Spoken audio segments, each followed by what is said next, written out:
I went to the airport, took that China Airways flight from 12:05 a.m. all the way to Taipei, which was 14 hours. It was dark the whole way. And then I had a 4-hour layover in Taipei. Then I had a 4-hour flight from Taipei to Bangkok. When I got to Bangkok, I got picked up at the airport by a nurse. The nurse took me to the hospital. That was the way I kind of dealt with the pain. They wouldn't give me any more after 3 days because the doctor said, or the nurse said, they were afraid I'd get addicted to it. But it was really hard to be comfortable there because A, I didn't know anybody in the hospital. I didn't have any friends there.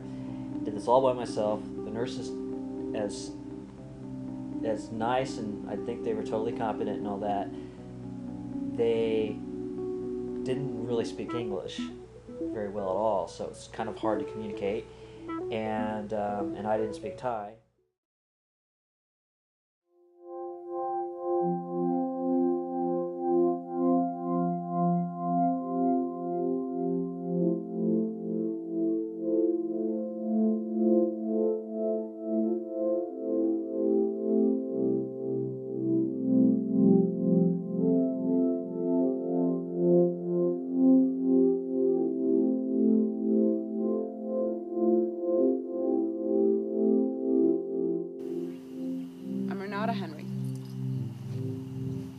And that's something I've recently taken. I do use Henry. So it's a different, I'm definitely in a transition phase. I feel very much that I am a third gender.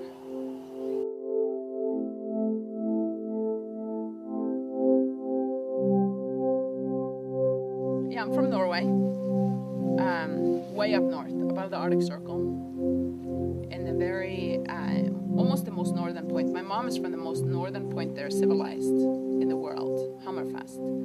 I'm from Andøya, small island out in the Nordic Sea. 3,000 people in my hometown. The entire island when I grew up was 7,000. Now there's down to 5,000. Really strong wind, major waves. Like we lived like a mile away from the ocean, but ocean spray would be on the windows because it would carry with the wind. And dark, dark during the night, winter time 3 months, and summer with complete sunshine 24 hours. So I think it really, the environment you grow up in has, to me, a huge impact on who I became. Like I became that. I'm stoic, hard, yet totally like in tune to nature.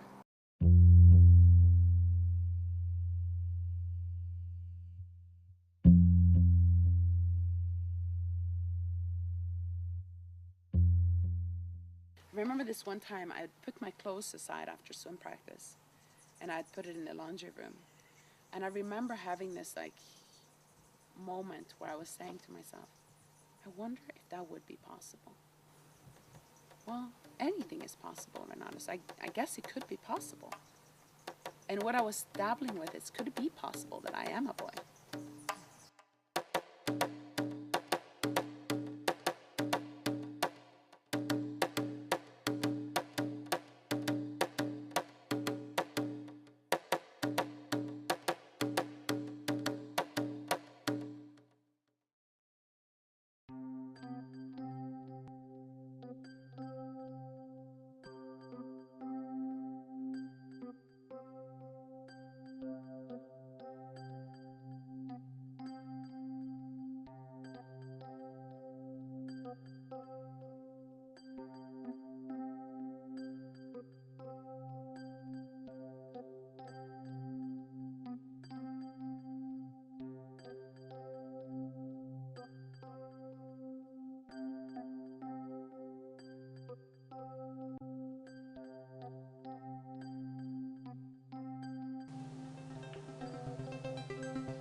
So actually I've had a lot of mixed feelings about passing, and they're feelings I didn't expect to have. Once I started passing and started passing with people that I didn't know, who didn't know me beforehand, and I just completely passed.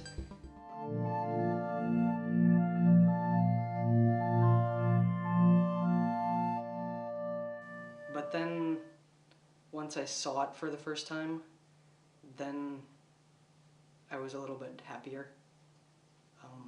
And then when I was actually finally able to take the binder off, that was when I was really happy. And now I'm really happy that I did it.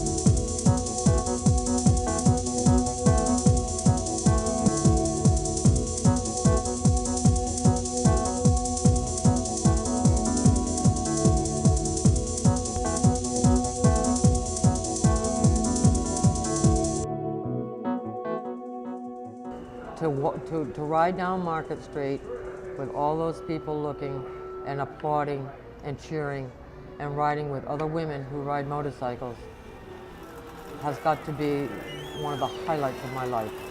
I didn't ride before that. I had watched it and I had been so impressed with it. And I just wished I would get to know those women and be part of that, and I should have my motorcycle. And I did what I do best, which is instead of just signing up and being one of them, I just decided, okay, I'll be an organizer. People are amazing. They have no idea. These are motorcycles. Right over them. No idea. Thrilling.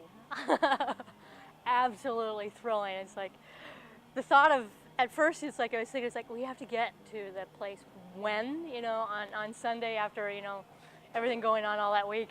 And I got there and it was just like seeing everybody's, you know, all the bikes coming in, and, you know, and my friends were showing, and it was just like awesome. And there's nothing like that sound when you're about ready to go and everybody starts up their bikes. I mean, it's such an adrenaline rush. You know, it's like, I would get up at, you know, 4 o'clock in the morning to do that. Till I turned 40. And then I had helped out with the bikes a year or two before that, because I'd moved to San Francisco. And then I came back and I was in it. I was on it. I was working it. And boy, I tell you, there's nothing better how to work a crowd, and particularly a room full of women, but with the motorbike. I joined Dykes on Bikes as a core member 2 years ago. 3 years, about 3 years ago, I joined. However, most of that year I was traveling, so I wasn't there for a lot of the meetings and such. Yes, in 1997 I led the parade. And in that year, it was very special. What people don't know about me is every time I ride down the route, I cry. And when I led the parade, I was really crying, okay, and trying to lead the bikes. The Dykes on Bikes, proud Dyke. And you know what? I'm Dyke enough to tell you that I cried all the way down that route.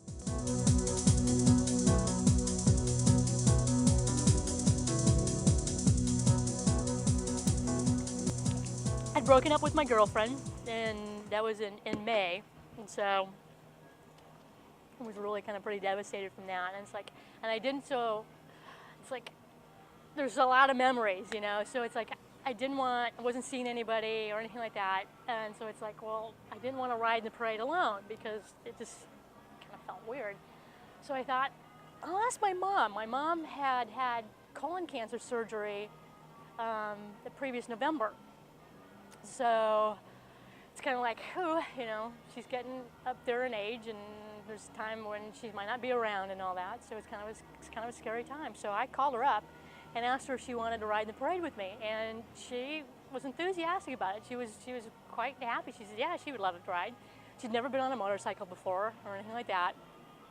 Never been. So we get going, and it's amazing. From the sides, we could hear people screaming out to her, saying, "Mom, Mom, we love the Proud Mom," you know. And she gets that sign. She's like waving the sign. I go, "Mom, Mom, you gotta settle down," because the bike's going like this, you know, because she's waving the sign, she's waving at everybody, you know, and all that. And it was just amazing, like all through the whole route, we could just hearing all these people yelling out to her and everything. We get to the end, then we're pulling off, and she goes, "Is that it?" I said, "Yeah, that's it." And there's like a few seconds of quiet, and she taps me on the shoulder. She goes, "Can we go around again?" I was like, "No, Mom, we can't go around again." She goes, "I want to do this next year and the next year." And I was like, "Oh my God." I'm stuck with my mom now, riding on my back as my date. Oh, I love it. Yeah? Yeah. Those motors all going. And I'm very proud of my gay daughter.